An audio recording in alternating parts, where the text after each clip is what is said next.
Do you help people troubleshoot their computer problems? Citrix GoToAssist offers a secure cloud-based solution for IT and customer support professionals to provide live and unattended remote support to their employees and customers working from any computer or mobile device. For a 30-day free trial, simply visit gotoassist.com.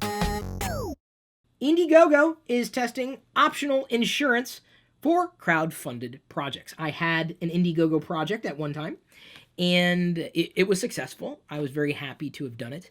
We did it in conjunction with the first Vlogger Fair event, and with it, we were able to live stream Vlogger Fair. That was the only time I did an Indiegogo project. I haven't done a Kickstarter project, although I am considering quite possibly using Indiegogo and or Kickstarter in relation to some events that I want to do for tech and geeks. So you should stay tuned for that.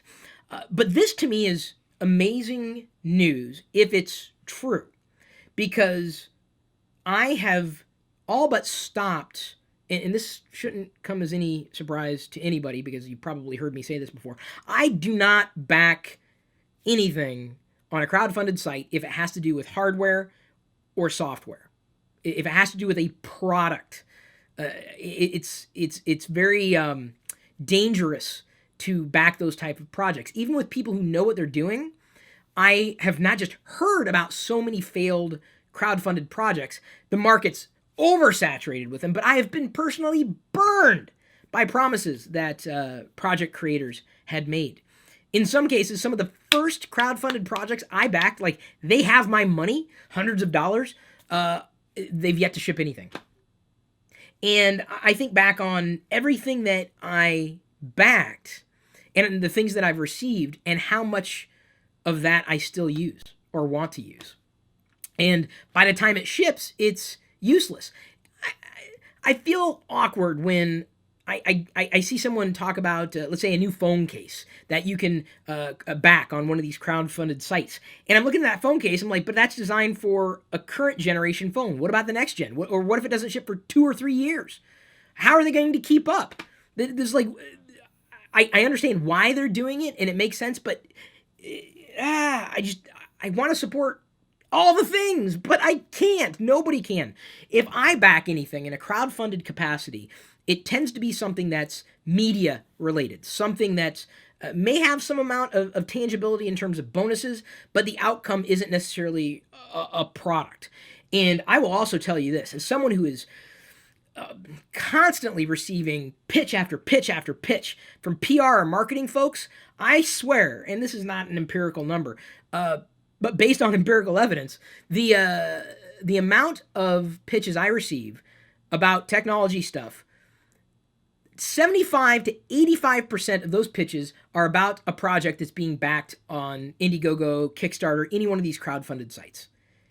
A majority of the emails I get, I'm like, so wait, you want me to talk about a product that may or may not ship based on an idea? No. When you walk into a store, an actual physical store, okay, let's just step sideways. Let's say you buy something online. When you buy something online, are you buying the idea or are you buying the product? In a crowdfunded project, more often than not, you're buying the idea. You're paying for the idea. And unless that idea or the execution of that idea matches your expectations, man, it's just, I've been burned way too many times. But I continue to back crowdfunded projects on a regular basis. Other content creators, I just backed my old friend, Natasha. Hang on just a second. I realize this is not going to be edited. Natasha, years ago, painted this original. This is an original Westcoat right here. She painted this of Wicket and Pixie when I was still live streaming 24/7. Not so much anymore. This is an original. And she created a project. She wants to create like a book, an illustrated book. And I think she's an amazing artist, a very talented artist. So I backed the project. It's successful. That's the type of project I'm inclined to back. I've backed the Garbage Pail Kids movie project, the Video Games the movie project. Many of you have seen me in the credits.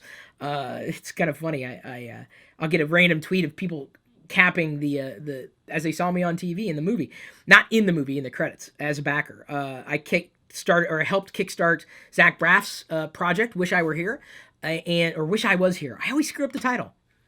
I should be better as a backer. I know. I backed. There's another one just recently too. Oh, something else that's very close and near and dear to me. But anyway,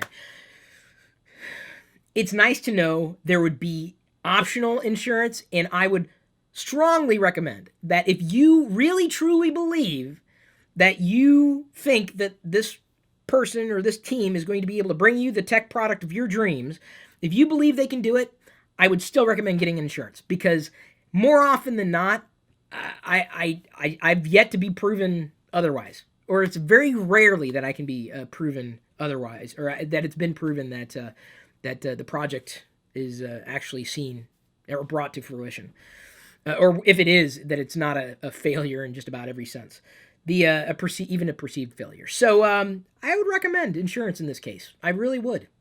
For just about not every project, but specifically if it's related to a product. And I would say that you should absolutely crowdfund projects you believe in, and especially people you believe in. You crowdfund it. If it weren't for my patrons, I wouldn't be doing this video. That's the God's honest truth.